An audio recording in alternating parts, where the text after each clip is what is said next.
the revival of the economy, addressing the health of the people of Kenya vis-a-vis the COVID-19 epidemic, the education sector, including our children going back to school, the agriculture and other social challenges that face our people. Should the country be forced into a referendum, hypothetically I'm saying, then citizens should be provided with information on what is being changed, for what purpose, in whose benefit, and in accordance with the Bill of Rights and the constitutional provisions. Consequently, citizens, as guaranteed in the Bill of Rights, should be allowed to decide in an environment that is devoid of intimidation, blackmail, use of force, and above all, bribery. Consequently, it has been our position that citizens should be allowed a free choice to vote in a multi-choice referendum where each and everybody is allowed an opportunity to vote in favor of the clauses that benefit the nation as opposed to those clauses that they feel are beneficial to a few elitist political class or leaders that want to sustain both power and privilege in terms of resources for their own good. So we are saying, and we are telling the people of Kenya, that you go to the polls in the event we go to a referendum, and you make a choice based on your own decisions as a nation. So we're telling our competitors and those who are pushing the BBI agenda that if it is in the interest of the people of Kenya, in your opinion, why do you want to use intimidation? Why do you want to blackmail people? Why do you want to use force? Why do you want to detain people? Why do you want to bribe the MCS? Why do you want to use state organs? And I really want to finally urge the third arm of government, the judiciary. We are watching you as legislators, as the people of Kenya. You are the defender of the citizens when they become victims of the executive or the legislature. Thank you very much.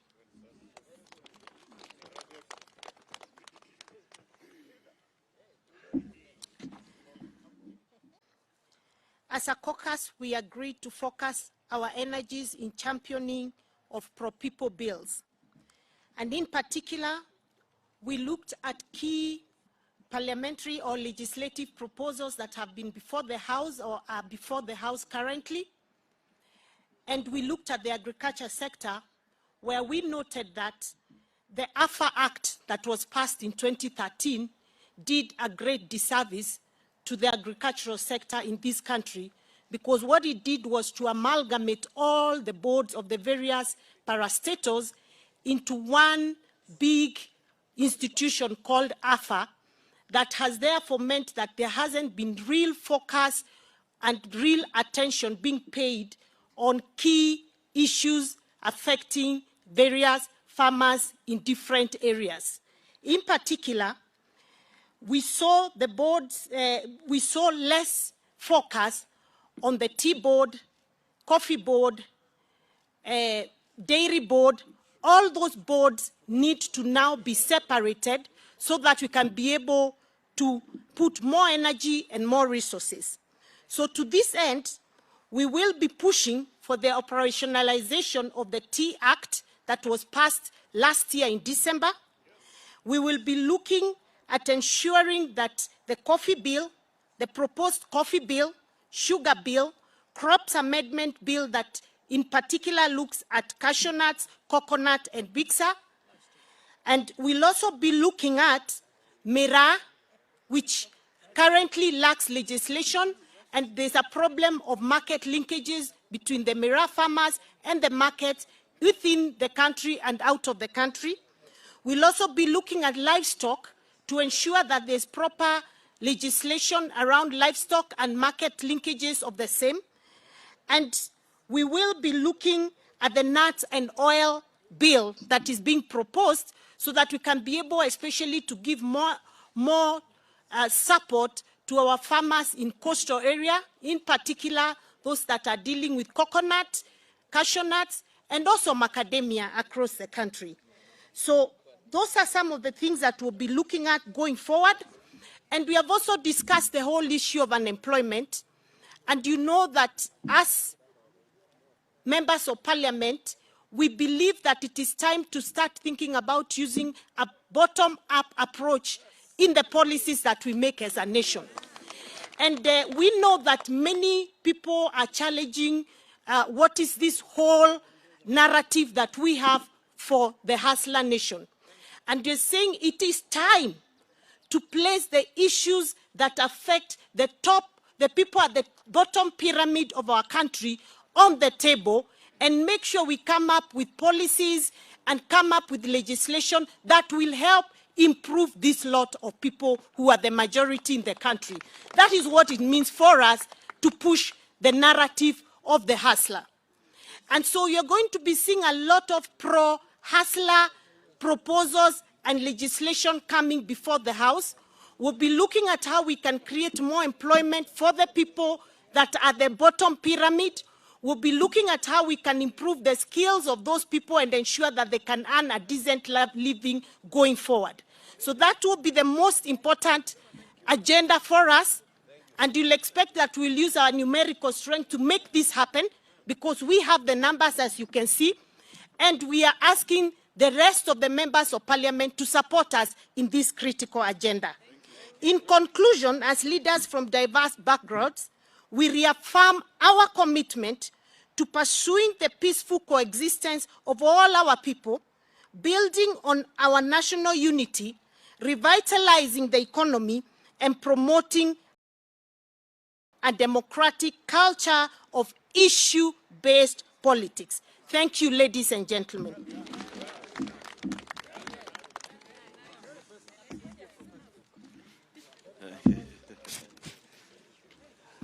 Asanteni sana.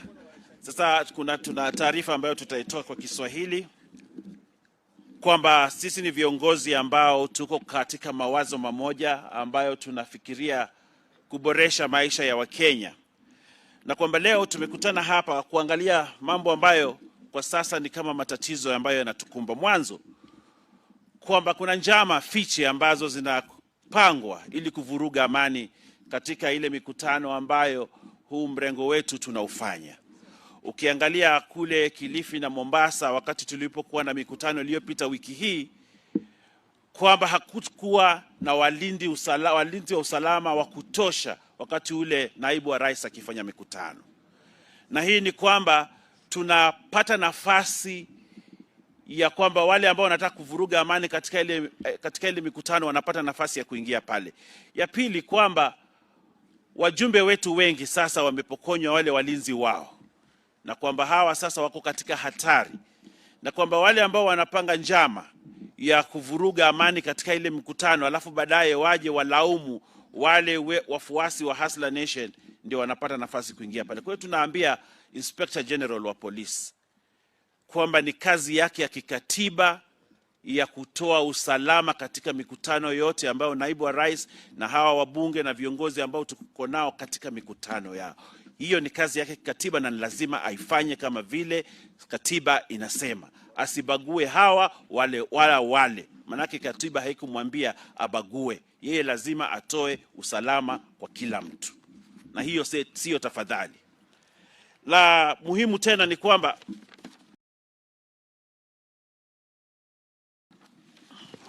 sisi kama jamii ya Hustler Nation na vile tukiongea na watu wetu kule, tunasema kwamba hatutaki taifa la Kenya lirudi katika ile miaka ya 60 na 70 na 80. Kwamba hayo mambo yamepitwa na wakati. Demokrasia Kenya imeimarika. Kwa hiyo lazima taifa la Kenya liendelee mbele na amani, na hatutaki kurudi katika zile siku za nyuma za giza ambazo zilitatiza Wakenya wengi. Sasa tunapiga kusonga mbele, sio kurudi nyuma kama Wakenya. Kwa hiyo tunaambia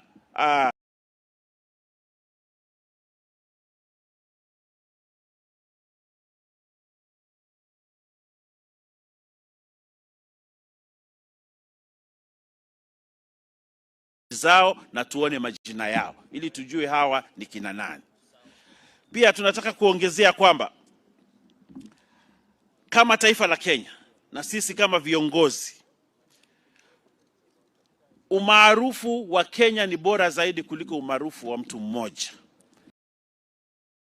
na kwamba sisi kama taifa lazima tukae kama jamii moja, na pia tunaambia jamii ya kimataifa kwamba waangalie kwamba hii Kenya isirudi nyuma na kwamba tusiwe na fujo kama zile tulizoziona zamani. Kwa hiyo tunaambia marafiki zetu wa kitaifa, wale wa kutoka kule Marekani, Umoja wa Kitaifa, African Union, kwamba waweke darubini zao katika hili taifa letu ili Kenya izidi kuwa na amani. Na hao ni marafiki, akufaye kwa dhiki ndiye rafiki. Nataka kuongea kuhusu utovu ama uvunjaji wa sheria hapa Kenya. Na nisikitiko kwamba serikali inaweza kujitumia ama kutumia maafisa wake ama vyombo vya usalama kuvunja sheria. Tumeona kwamba sasa watu wanawekwa vizuizini bila kupewa nafasi ya kujitetea katika taifa hili letu la Kenya. Na tunauliza mahakama kwamba isikubali kutumika mahakama kuvunja sheria, ama vyombo vya usalama vya kitaifa kama vile polisi wasikubali kutumiwa kuvunja sheria. Na pia tunaambia mahakama wasitumiwe kama vyombo vya kuharibu mambo ya siasa hapa Kenya. Tumeona watu wetu wengi wakipelekwa mahakamani sio kwa sababu wamevunja sheria, lakini kwa sababu wanataka kusukumwa huku na pale. Kwa hiyo tunaambia kwamba mahakama ikatae kutumiwa katika mambo ya kisiasa na isimame kulinda haki za binadamu na haki za Wakenya wote. Kwa hiyo tunawaomba sana mahakama wasimame na sheria na wasimame na ule mkataba ambao tuliwekeana Wakenya katika ile sheria kuu ya Kenya. Jambo ambalo ni muhimu tena ni kwamba tumeona formations za kikabila, kwamba sasa hii Kenya inagawanywa kwa mikabila, kabila hili, kabila ile, na hiyo sisi tunaona kwamba inaashiria mambo mabaya tukiingia katika uchaguzi wa 2022, kwamba ukabila isiwe ndio ngao ya kutafuta uongozi hapa katika hili taifa la Kenya, na wale ambao wanatafuta ukabila kama nguzo yao ya kutafuta uongozi, tunawaombea washindwe katika jina la Yesu. Kwamba hili taifa la Kenya sasa sisi tunataka kumaliza mambo ya ukabila, tunataka kuangalia Mkenya kama Mkenya. Wakenya wale maskini ambao hawana nafasi wapewe nafasi ya kupanda juu, waendelee na maisha bora zaidi. Tumeona hapa Kenya watu walikuwa maskini wamepanda polepole mpaka wamefika pale sasa wanaheshimika na wametoka katika uchochole. Lakini tukitumia mambo ya ukabila, tunatafuta nafasi kubwa za uongozi kwa watu kidogo na kuacha wale maelfu wa Kenya wakiwa pale chini. Kwa hiyo tunataka kusema kwamba sisi tunaona kwamba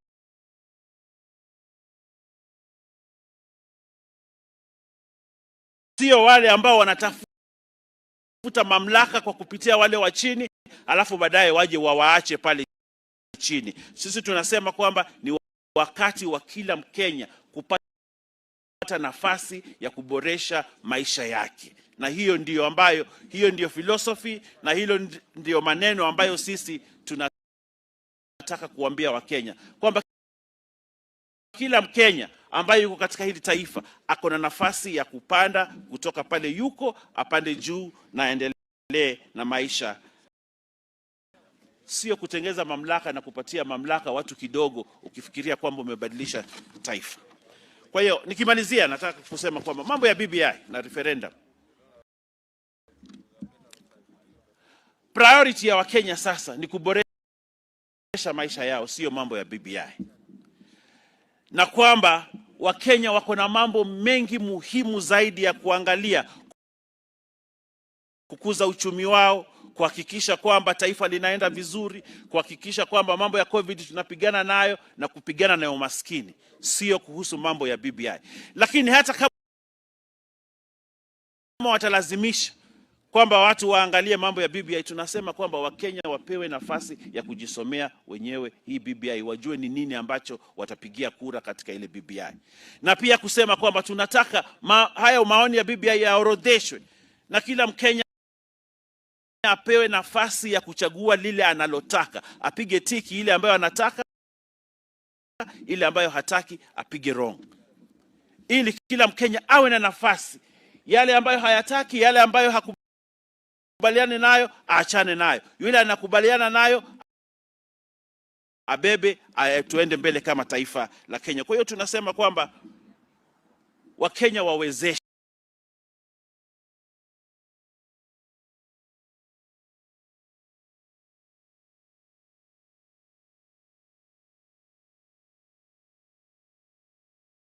amani katika hili taifa la Kenya. Taifa la Kenya kuna wiri, na taifa la Kenya kujengeka lazima kuwe na amani, na kila mtu apatiwe nafasi ya kuenjoy demokrasia ya ambayo iko katika hili taifa la Kenya.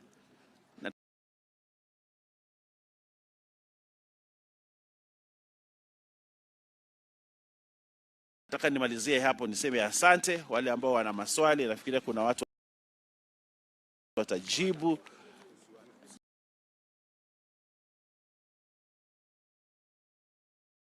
Disability. These have been a trend, and we know and we have witnessed in our neighboring countries. Such trends, when they start, then persons with disabilities are sacrificed for witchcraft and sorcery. And it cannot be a coincidence that we have lost one Christopher Nderito just last week through a road accident by a GK car, and yet the police spokesperson denied knowledge of that GK car. Yet we know every GK car have a work permit that show who is in the car and where is the car going to and who is the driver.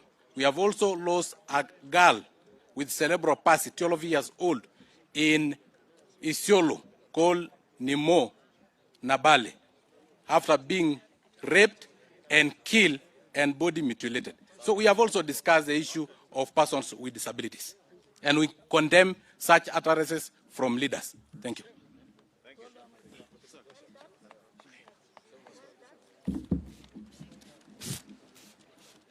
Nataka kumalizia kuhusu miswada ambayo inakuja katika bunge. Okay. You ready? What? Oh, tunataka kumalizia kuhusu miswada ambayo inakuja katika bunge la kitaifa. Oh, they are saying they don't have sound. What happened? Oh, okay. Sort.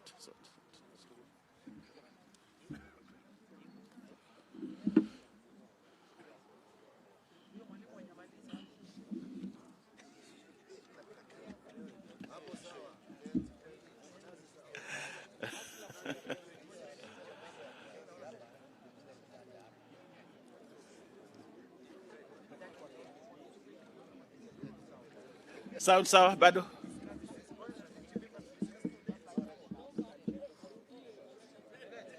Nani huyo?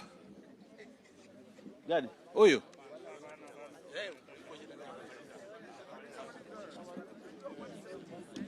Sauti mmepata?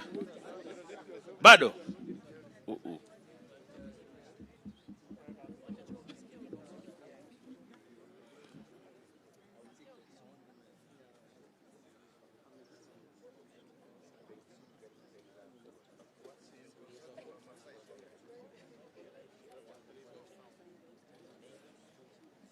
Bado.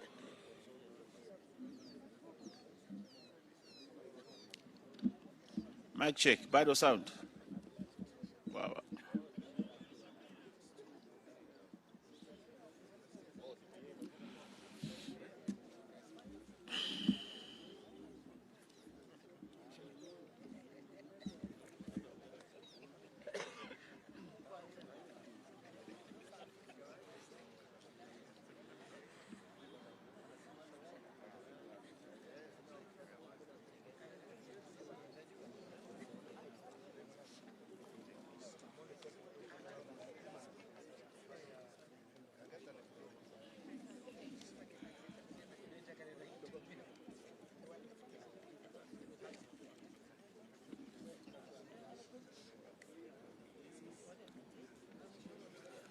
Sawa, haya sawa. Tunataka kuongea kuhusu miswada ambayo iko mbele ya bunge kwa sasa, miswada ambayo ni muhimu kwa Wakenya, ambayo sisi tunataka kupatia kipaumbele bunge likifunguliwa, na kwamba hawa wabunge ambao wako hapa watapatia support hii miswada. Mwanzo kuna ile T Act ambayo kwa sasa ilitiwa sahihi, na tunaomba serikali kwa sasa ihakikishe kwamba wamefanyia operationalization ya T Act kwa haraka sana, ili wale wakulima wa chai wapate manufaa ya ule mswada ambao ulipita pale bunge. Vile vile kuhusu mambo ya kahawa, mswada uko pale bunge kuhusu mambo ya kahawa, na sisi kwa nia moja tumesema kwamba tutahakikisha kwamba huu mswada ukifika bunge utapita kwa haraka iwezekanavyo, ili wakulima wa kahawa waweze kupata manufaa. Kuna mswada ambao unakuja wa Crops Amendment Bill ambao unahusisha mambo ya biksa, mambo ya korosho na mambo ya minazi ambayo ni mimea ya pale pwani. Na tumekubaliana kwa kauli moja kwamba huu mswada ukifika bunge tutaupigia pondo na kuhakikisha kwamba umepita na wananchi wa pwani wasaidike na wafaidi ile mimea yao pale chini. Pia kuna mswada wa sukari ambao unakuja pale bunge, na mswada ambao kwa kauli moja pia tumekubaliana tutahakikisha kwamba huu mswada umepita ili wakulima wa sukari wafaidi na wafaidike katika kuna mswada pia wa kuhusu mambo ya maziwa ama milk regulations ambazo pia zinakuja bunge. Na tunawauliza sio wabunge sisi pekee, na wale ambao wako nje pia wahakikishe kwamba tumeshikana na kuungana na kuhakikisha kwamba Wakenya wamepata faida katika ile maziwa ambayo inatoka katika mashamba yao. Na wale wakulima wa miraa pia mswada wao ukikuja, sisi kama wabunge na viongozi ambao tuko hapa tumekubaliana kwa haraka tutapitisha haya mambo ili Wakenya wapate nafasi ya kufaidi mimea yao na pia kufaidi ukulima wao. Tunasema kwamba Kenya bado ni nchi ambayo inategemea ukulima, na sisi tutahakikisha kwamba tumewaunga mkono wakulima na wakulima wapate faida kubwa. Maanake wakulima wengi hapa Kenya bado ni mahasla, na tutawapatia nafasi kuhakikisha kwamba they have succeeded from their hustle. Asanteni sana, Mungu awabariki. My responsibility here is going to be very brief, to take questions on behalf of these 139 members of parliament who are here. And for the record, the 23 who are not here and who endorsed the statement, some came in the morning and went for other responsibilities. Others went for responsibilities in their counties, like the Mandera team, who have a security meeting at back home. And so the total of us were 162 who endorsed the statement, but it's only 139 who are available here for this statement here.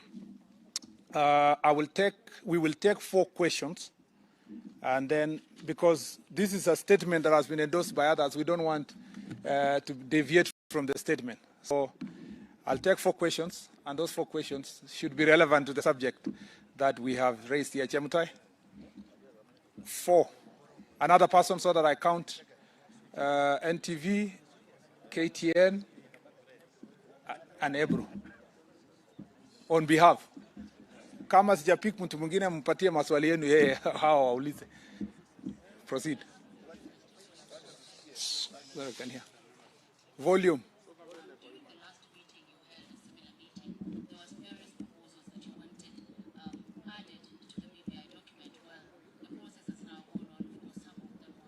are not accommodated.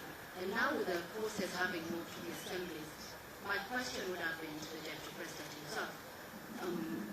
What is your message to the county assemblies that are leaning towards you, the MCAs as they go to vote? Should they support it? Should they reject it, even as you continue to agitate for much for church referendums? Thank you. Second question. Good afternoon, Majority. Good afternoon, Karim. My name is Kennedy Muredi. Of course, we know you, Muredi. Proceed. You seem to be popular behind here. Now, on the question on the allegations that have been raised with regards to the attempts on all of you, and most likely, and also the Deputy President, probably if you're sharing the list as you've shared with authorities, we also want to share that with us, because some of them are very grave and they will need some substantiation. Thank you. On the security issues. Okay. Eliphas? My name is Jeff Kirui, sorry. Yes. My question is regarding Parliament is expected to resume tomorrow, and there are two bills which are actually crucial in this BBI exercise. That is the referendum bill by the OIC and the referendum bill by the data.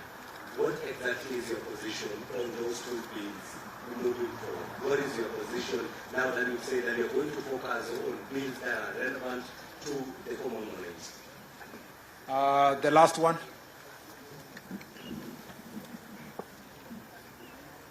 I'm Emma from Apple today. The question was actually been directed to the President in the question. Maybe it's about the security question, and you never actually come out in public and think that your life is in danger.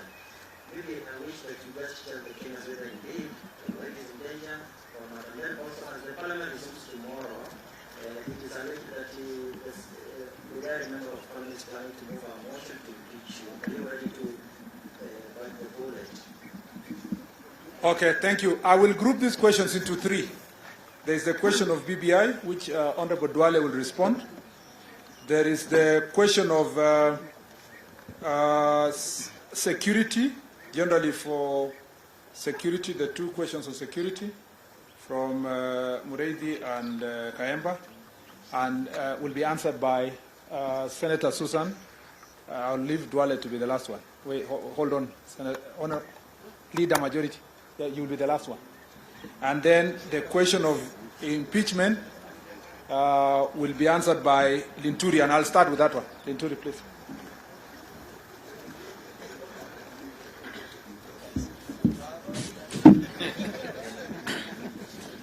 Yeah, let me say I'm really surprised to hear that there is that intention to impeach the Deputy President. I'm saying I'm really surprised to hear that there is somebody who wants to bring an impeachment motion against the President. And if what I've been reading is something to go by, it's a motion that is being brought by even a member from a party that I think is ANC, if I'm not wrong, if my memory serves me right. But I think the most important thing is, we want to say is let's not be so much speculative. That matter did not come as an agenda for discussion. I think the best thing to do, how to approach the matter is, we'll have to wait. If there is anybody who wants to bring it, let him bring it on. And I think when it finds its way on the floor of the House, then the members of Parliament will deal with it as at that time. So for now, I don't think it's anything that really worries us as a caucus or as a team. Thank you. On the question of security, I will request Honorable Alice Waume to respond.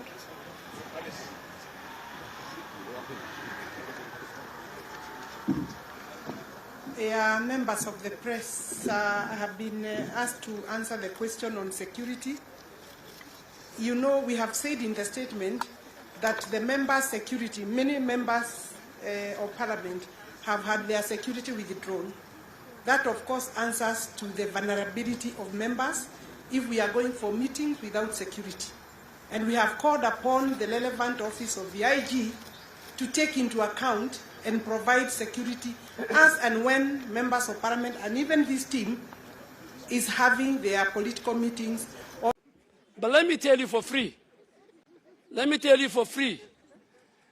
And I want to tell them and dare them. I want to dare them. Let them not discuss the impeachment of the deputy president in bars, in funerals, in the apartments of their girlfriends. Let them bring it to the floor of the House, starting tomorrow, Tuesday, when the House resumes. So we dare them, whether, here, we are telling them, all of them, the ODM, the ANC, the Wiper, the Kelewekes, please go sit somewhere, bring the impeachment. We are ready for you. On the issue of BBI, we said it's not our priority, it's not a priority for the country. We have said it that consensus is the route so that we don't have a divisive referendum that divides the country. But our competitors are the architects of ethnic mobilization, ethnic and regional balkanization. Their intention is to divide the country. And we are telling them, whether you bribe the MCS, whether you do it, ultimately, and that's why it's called a popular initiative, under Article 250, I think, 1 of the Constitution. It is popular initiative because it belongs to the people. It doesn't belong to IBC, it doesn't belong to the MCS, and we are saying, if worst come to the worst, give the people of Kenya their democratic right to choose from the menu that the people of northern Kenya can choose, the people of Mount Kenya can choose, the people of Nairobi can choose, the people of the Rift and Western and Nyanza can choose. Do not force people on an item that they have a constitutional right, which is called a popular initiative. I think the final question was on the bills before the House. There are two bills before the House on referendum law. One is with the COIC, chaired by Honorable Kioni, and the other one is with the JLAC, chaired by Honorable Muturi Kigano. The Speaker made a communication that, so when we go back, that is a function of the House Business Committee, that's a function of the committees. When those bills come to the floor of the House, as a group, we will make our position known both in the second reading and in the third reading, in both houses. And I want to make it also very, very clear that this BBI should not be proposed. The proponents are in a dark room. Take it to the people, explain to the people. And I was very, very shocked, and I want to challenge him.